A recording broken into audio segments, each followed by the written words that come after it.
Welcome to the weekly live Q&A, and this is live on Facebook, and also we're going to record this for YouTube as well. So I'm going to welcome everybody in. So let's do it right now.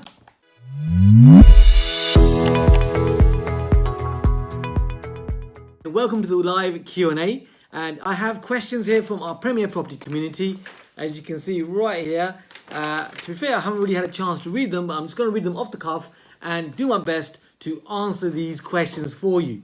So questions that we're getting here, very interesting questions actually, very detailed questions all around commercials. And also we've got very great questions for starting points and about refurbs, and also questions about some tax scenarios as well in terms of accountants. So I'm going to be answering all of these right now. And if you're here and you're watching this, feel free to join in. I'd love to hear your comments. So let's do this. So first question here is from Anthony Tate. Anthony is, like what I say, a member of our Premier Property community. And I should just say, if you're joining us for the first time, my name's Kam Dovedi. I'm the founder of Premier Property. And I'm an investor and developer over the last 29 years. And my aim here is, of course, to assist you in your property journey, no matter if you're starting new or if you're extremely experienced as well. That's absolutely fine. You're welcome. Feel free to say hi. Feel free to comment. I'd love to hear your comments as we go through this. If you've got any questions, feel free to ask the questions, and I'll do my best to reply to those questions and help you, like I say, to help yourself to move forward. So first question is Anthony's question, and the question is, Anthony's asking is, are grade 2 listed buildings a definite no-go area? And is there a minimum size of any new build residential unit? What's the scenario there? So, okay. So, Anthony, grade 2 listed buildings. There's some seriously beautiful buildings, aren't there, which are grade 2 listed. The only thing with grade 2 listed buildings is that in terms of any permitted development rights that you're interested in, you will find that you can't really do all of them on the grade 2 listed buildings. They are limited, but there are some PD rights that you can use. However, with grade 2 listed buildings, what you'll also find is that typically your time length for any planning is first of all increased, and also what you'll find is typically, as a rule of thumb, any works that you're doing to a grade listed 2 building, you want to double the time frame for that, as so you don't want to double the expense for that as well. So what that means is it's usually a longer project and it costs more. As I say, as a summary, unless you are a specialist in grade 2 listed buildings, kind of stay clear of them. Look for the easy wins, the quick wins, things that you can actually get into entry level and get done faster, if that makes sense. So that's my view on it. That's our Premier Properties view on this. So what I'm saying is, you can do much better with other types of projects. So grade 2, that's something we can put to one side. That's exactly what we do at Premier Property. Hope that helps you with that one, Anthony. Moving forward, we've got a question here by CN. CN's in our Premier Property Inner Circle, and the question she's asking is, Cam, can I know more about London property licensing, please? What is it all about? Do you have to have licenses to rent your property, or is it just for HMOs? So, Sian, the thing is, as you're aware, there are a number of boroughs across the country that are bringing in licensing for properties, whether they are buy-to-lets or HMOs. So, in some areas, selective licensing is coming in, and the reason usually the councils have put that in place is because there's some unscrupulous landlords, having properties in some really bad conditions, and because of that, people like you and I, all of us, unfortunately, we have to also adhere to this licensing. So what I'm saying is that sometimes in some areas you will find that licensing comes about. So for example, you mentioned London. So in London, one of the areas that we invest in, Newham Council, were the first borough in the country to bring in mandatory licensing for buy-to-lets. So to have a buy-to-let, you got to have a license. Now, to be fair, it's not a complicated process. It's literally a case of filling in the application form. You've got to be a fit and proper person, so no criminal record and that kind of thing. and at the same time, you've got to pay a fee. Fees vary between £300 to £500. Most boroughs that we're in is £500. You pay the fee, and you fill in the license, and that's really what it is when it comes to licensing mandatory. In the other parts of the country, we've got different areas that we invest in. I mean, very, very niche, but there are different areas, such as the Midlands. And there you have areas where there is selective licensing. So selective licensing in areas for buy-to-lets. Again, that is because there are some landlords that haven't really looked after the tenants and so on. So what they've done is the council have decided that they're going to make sure that there's licensing in that selective area for everybody who comes along. In order to rent that property, you got to have a license. Now, the downside of that is what I found is that what will happen is when you're doing a refurbishment, the council will get involved. They will want to know what you're doing. And typically they go well and above and beyond what you actually really need to do. So, you're a good landlord doing a good refurb, but they'll just add on extras, if you like, where, they'll require you to do other things. Such as, give you an example, external cladding, insulation. So insulation for external walls. They'll make it. They'll come around. Someone will come around. They'll actually have a look at the property. They'll survey it, and usually that's something that you have to put in additional, which you might not have done normally. So all I'm saying is, it's good that it's good. The thing is they're taking your property to an extremely good level. And what I'm also saying at the same time is that they ask you to do a bit more than you really need to do. So just something to be aware of in selective licensing areas for buy-to-lets. But when it comes to HMOs, so HMOs typically there will be areas where they are licensed or they're in Article 4. Article 4 is where you require planning to have HMOs. So at Premier Property, we don't tend to touch those areas for HMOs. We look for areas where the Article 4 isn't there. However, licensing might be required, but I've just kind of explained the licensing. And for HMOs, we're happy with that. You should be happy with that. You're providing a property for multi-let, and you're going to make a good amount of income from it. And that works in licensing areas. So the long and short of it is, don't be afraid of licensing. You can do it. Buy-to-lets, you might be selective. You might not decide to go in a licensing area because they're going to ask you for more. But in a summary, hope that helps you see and explain licensing. Brilliant. We've got Dave's watching it online as well. Good to see you here, Dave. It's great. A number of you here actually. Feel free, if you're liking the comments, if you're liking the answers to these questions, I'd love to hear from you. Feel free to make a comment on this. And if you haven't by now, feel free to subscribe to our channel. It'll be lovely to have you as part of our community, and I will continue to share this with you as long as you like me to share this with you. So feel free, come and join us, subscribe, and there's a bell icon which you can also press that button on the bell icon if you're watching this on YouTube, and feel free to join our community. And I'm doing this every week. So hopefully you're enjoying it. If you are, thumbs up, smiley face, whatever you like, something would be much appreciated. Just show your love. If that's okay to say.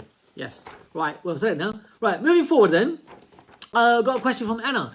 Anna is asking, again, of course, everybody here is in our Premier Property community, Premier Property Inner Circle. Anna is asking, I need some quotes for new service connections, but the applications are tricky. She's actually put bloody tricky. I just made the bloody out. So yeah, tricky. Lots of technical info and drawings required. Is there anyone I can outsource it to? Thanks. Also, if anyone is experiencing this, you can PM me. So yes, Anna. So you are in our community. All I would say is you can reach out to some of our architects who will have the people within their team who can do that for you. And we have architects in our team. So reach out. Feel free to email me and I will connect you up for sure. Okay? So yes, you can get some of this done for you. Absolutely. It's exactly the way I do it actually. Delegate to someone who can do that for you. Brilliant. We've got Matt here as well. Matt, good to see you. You're here live. That's great. Recorded on YouTube. Okay, so that's Anna. Next up, so we've answered Sien's question. We've also answered Anthony's question. And Anthony, just to add in, yes, 37 square meters is the minimum space standards for a studio as of April 2021 when it comes to permitted development. Cecilia's also joined us, by the way. So hopefully you got that there. 37 square meters as of April 2021. Something to keep in mind within permitted development. Before that, before April, there is no minimum standard. I mean, you could have 25 square meters, 30 square meters works really well. So there is no minimum space standards for creating studios and flats, but there is after April. So hope that clarifies your question there, Anthony. Sien, we've answered Sien's question. We've answered Anna's question. And now we're going to move forward, and we've got a question here from Barry. So Barry Dunford is asking the question, right, I've just missed out on an office to resi conversion, says Barry. That was being sold at auction 2 weeks ago. He then lends some details about the property. And then the question is, from your experience, Cam, what are the main problems that you come across when doing these office to resi conversions, and with regards to planners and conversions themselves? Yeah, okay, great. So Barry, I'm going to share my top 3 with you. So when you're doing conversions and developments, one of the things that I've noticed, now of course everything I'm sharing with you, we've tested it, we've tried it, we're doing it now, we're active investors and developers. My answers that I'm sharing with you are, of course, things that we are doing on a day-to-day basis. So one of the things that I've learned, yeah, because we're all learning, aren't we, right? One of the things I've learned is when you're doing your permitted developments and developments, you really want to be within 60 minutes traveling distance from your project. Now that's really key. I explain why that's really key, because you want to be part of the conversation when it comes to building control. You sometimes your contractors are good people, but they can just really have a conversation in a different way that you were expecting. They can mess up your deal. They can mess up what work is being done in terms of the conversations that they have without doing it on purpose. So my point is, you want to be able to be able to get to your project within an hour. Really helps you. Also, if you're managing building teams, the building teams, if they're local to you, they will be really willing to, travel up to a maximum really of 60 minutes. Otherwise, they probably won't do the contractual work. And also, they'll become expensive if they do. So 60 minutes or less works really well. So easy travel time for you, so you can be part of the project. Easy for your contractors. You're part of the conversation. And in permitted developments and development, there's always various things that go on where you kind of really need to be in that project. Not all the time, but when you need to be in it, you need to be in it. So that 16 minutes is a criteria at Premier Property that we put in to make that happen well. So hope that makes sense. That's just my humble experience over many years of doing these. So I just wanted to share that one with you.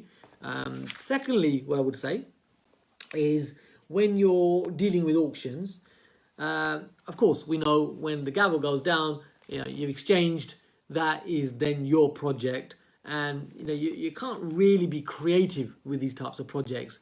So if you are buying at auctions, then the best that we like is unsold lots. So properties that haven't sold at auction at the end of the auction. Now, the property might sell, but what you're looking for is the properties that don't sell. When the properties don't sell, you could be the person then buying those properties. And my point is, you can negotiate better terms. You can be a little bit more creative with it, such as, for example, having a little bit more time to mortgage that property, to find finance for that property. So, it'd still be auction conditions, but the seller becomes more amicable. And because it's an unsold lot, that really helps to, really put the ducks in a row, if you like, where you can actually do the project. So that really helps. Third one I want to share with you is that when you're doing conversions, resi conversions, one thing to be aware of is asbestos. So do check the building for asbestos, because asbestos can make that project much more expensive. So rather than, let's say, the figures that we use, and I'm giving you, of course, a number of tips here. If we use a number of £1,200 per square meter, but if there's asbestos, that number now becomes £1,500 per square meter. So as you can see, there's a large difference. So if you're following me, just be aware of asbestos as well. So as a sort of a very technical detail on the project that you just want to be checking with. So hope that makes sense. Hope that answers your question. There's the ways of checking for that. We can cover that on another question. I can answer that for you another time. So Barry, hope that answers your question there. And as we're here, we got Alex here as well. Alex is coming with a question last minute there as well. Does the commercial property often come to the market with an asbestos register? Alex, not always. So I'll give you one example. Buildings from the NHS, care homes sometimes, those kind of places, they tend to have asbestos. And also residential as well. But I mean, those I'm just giving you a quick example there. So they're not always registered. So additional question there, Alex. I hope that answers that one for you, sir. Okay, so that was Barry's question. We've also answered Alex's question here. Next question is from Sonny. So Sonny McGowan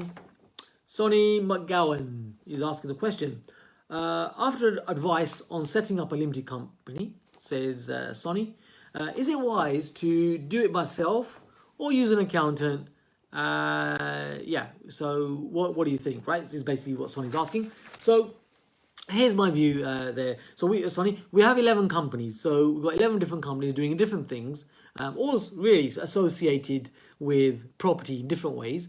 And what I personally do, if you're asking me personally, is, I tend to use an accountant. Now, it does depend where you are in your journey.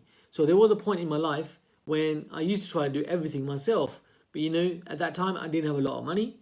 Actually, there was a time in my life when I was £178,000 in credit card debt at one point. Yeah. So, the thing is, luck can change. Okay, so now it's a completely different scenario. This building we're sitting in, with God's grace, is £2.6 million. No money in deal, just one property. So my point is, it's good to stay humble, and it's also good to know where you come from, isn't it? By staying humble. And my point is, it depends on your situation. So if you're in a situation where you're pushing to make this property scenario work, your property journey work, well, that's fine. You can make it work. You might decide to do it yourself. So now, my time value, if I measure it through property, is £32,500 per day. So what I'm saying is, it doesn't make any sense. So think about your hourly rate. What makes sense for your hourly rate? So if your hourly rate is, a little bit more, then what you want to do is delegate that task out. So, a good accountant should be anywhere in the region of £120 to a maximum of £300. That's kind of where you expect your accountant to be for setting up the company, and also, making sure that they've crossed the T's and dotted the I's and registered it correctly and dealt with the paperwork. So what I tend to do, I tend to use my accountant to do that. And it's not just the, measuring your monetary value on an hourly rate. It's also the fact, I just like the fact that, I like the belts and braces approach. So making sure it's done properly, and I'll just get the accountant to do that. However, it does depend on you. So if you're, quite savvy with the technicals of this, and you've got the time to look into it and make sure that you've done all the belts and braces approach properly, then you can do it by yourself.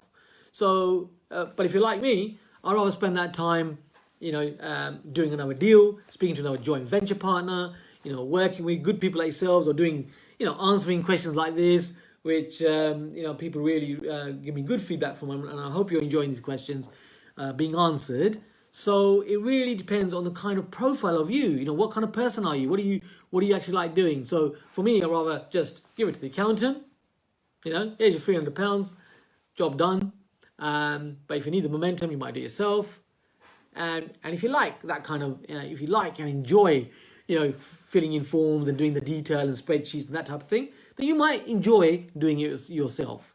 So you really got to make a decision depending upon all these parameters that I've just shared with you. Hope that makes sense. Jane has joined us as well. So Jane's got a question. So I'm reading them off here. I'm just going to read it off the screen as well. So Jane Manley is part of our Premier Property Inner Circle, and Jane is lovely, if I might say. Jane is asking, what is the cost of obtaining an EICR certificate, particularly in the Liverpool area? Oh, okay. So Jane, so typically, so just for clarity, what is an EICR? So in a nutshell, that is the electrical certificate. Now, as of April, these are mandatory when you're renting properties. So just to clarify what it is. And how much is it? So if you are doing a number of projects like us, then that you can get it down to around £70. If it's a one project or it's an electrician that you don't know yet and you're building a relationship, it should be, maximum you're looking at around £120. And that's a very tight figure. So you want to get it to around that. So 70 to £120 is very good. Up to £150 is reasonable. Okay? So hope that answered your question there, Jane. That's the kind of figure that you should be looking for, and very relevant right now, isn't that? Yeah, getting electrical certs done. Brilliant. So that is a question there. I'm going to move on to the next one. So I've answered a question by Cian, Anthony, Anna, Barry. We've also answered Sonny's question as well. We've answered Jane's. We've answered Alex's question here as well. And the final question I've got here is from another one of our Premier Property Inner Circle members. Hope you're enjoying these questions. I mean, I would love to hear your comments, in terms of how you're enjoying this, that you're finding them valuable. A number of you have been commenting, so hence we're doing this on a weekly basis. And remember, there's no silly questions. So anything you like, I mean, you might be just starting in property. Absolutely fine. Feel free to ask whatever you want to ask. There's no silly question. Everyone starts somewhere. I started somewhere. Okay, so 29 years further in the journey. Yes, we do lots of projects. 7 to 12 on a monthly basis typically. Yes, we do buy-to-lets and HMOs and developments. But you know what? Everyone really starts somewhere. Just keep that one in mind. And I do keep that in mind, yes? So, and if you're watching this on YouTube, like I say, feel free. If you haven't already, you can subscribe to this channel. And you can click on the bell icon just to make sure you get the latest video. I'm doing a number of videos on a weekly basis, different types. Feel free to come in and join in. And I would love to hear your feedback and love to hear your comments as well. Okay, brilliant. Auntie says, really useful, quality answers. Oh, you're welcome, sir. Brilliant, right, really good, really good.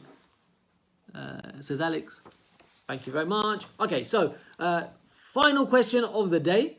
From our Premier Property Inner Circle member, and the question is, Cam, could you share your top, say 5, put in brackets, say 5 tips for commercial property hunting?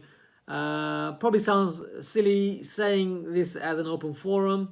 Not at all, to be fair. Not at all. I mean, look, like I say, there's no silly question. It's fine. We're in a safe environment. It's okay. Ask what you like. That's fine.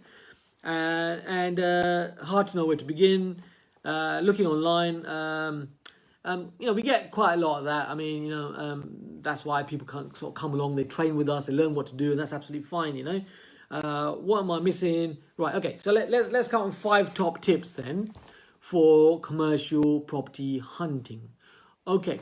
So the first thing, what I would say, is when you're looking at commercial properties, always be assessing the opportunities that there are with commercial buildings. So don't discount anything. It's okay to be creative because, that's you being creative, thinking, oh, you know what, actually I could demolish this building, I could rebuild it, or I could put another floor on top of the floor that's here already, or you know what, I could actually carve up the building into residential and a commercial. So, you'll have your ideas. So the first thing is to be creative and come up with all of your opportunities. So, feel free to do that when it comes to commercial buildings.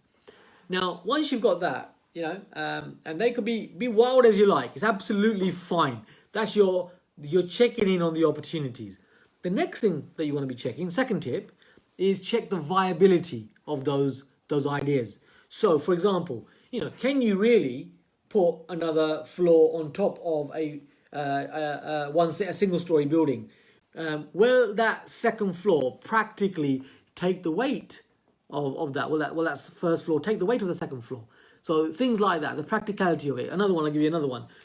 Is it an area where, let's say, you've got a certain PD right that you want to apply, but has it got, for example, is it a listed building where the permitted development right that you want to apply, can't be applied because it's a grade 2 listed building, for example. Yeah. So what I'm saying here is you're checking the viability. Were the ideas were great, opportunity. Are they actually viable? So that's the second tip that I'm sharing with you. The third tip is to then check the numbers. So when I say numbers, you want to be checking the overview numbers. So what is your end value? We're discussing commercial property. What's the end value? Is there an uplift in there once you've done all the work and you've spent all the money? Do you actually make a profit margin in there? That's the first number that you want to check. And if you find that works, then my opportunity, viability, checking the numbers as an overview. Then we go to the next part. The fourth tip I want to share with you is to then do a full due diligence on the numbers as a shortlist. So you might have option A, B, and C, for example. Option A is what's doable. Option B might be optimistic. Option C might be extremely optimistic. So you work your numbers out. That's the next thing with the commercial properties. And the fifth tip I would share with you is look for commercial properties which are actually freehold. So when you've got leasehold commercial properties, you're probably going, well, not probably, you are going to be having to ask the permission of the freeholder, because if it's a leasehold, and chances are, if you got that, then the person who's actually the freeholder might ask you for a premium to do what you want to be doing, or they might decline it. So it's really out of your control. So if you're like us at Premier Property, you want to be buying freeholds is the way. Yeah. So there's another tip there for you on that. So look for freehold.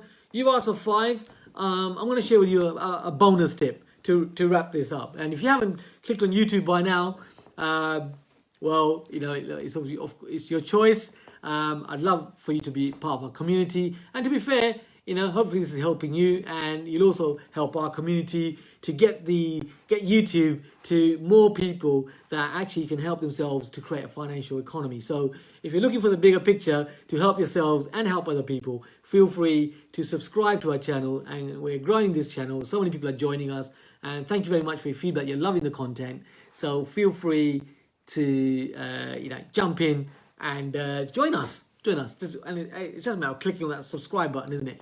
And clicking on that bell icon.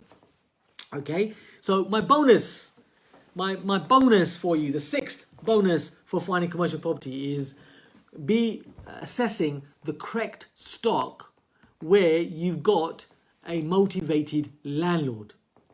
What are you talking about now, Cam? Let me explain.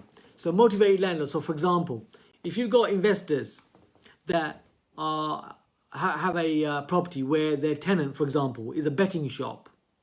Right now, 5 years ago, or even 10 years ago, 5 years ago, great investments, great tenant.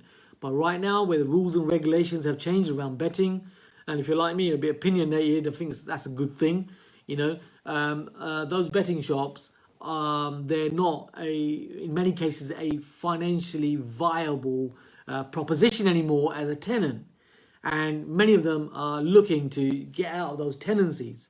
And if you're like us, you're focusing on these types of commercials. So think about the stock. I'm sharing one here with you.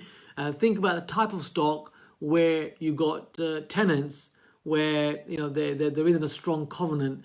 It's a very weak covenant now, which used to be a strong covenant. So you've got a motivated seller, and you can, of course, help them move on, and you can give them a fair price for that, and you can buy that stock.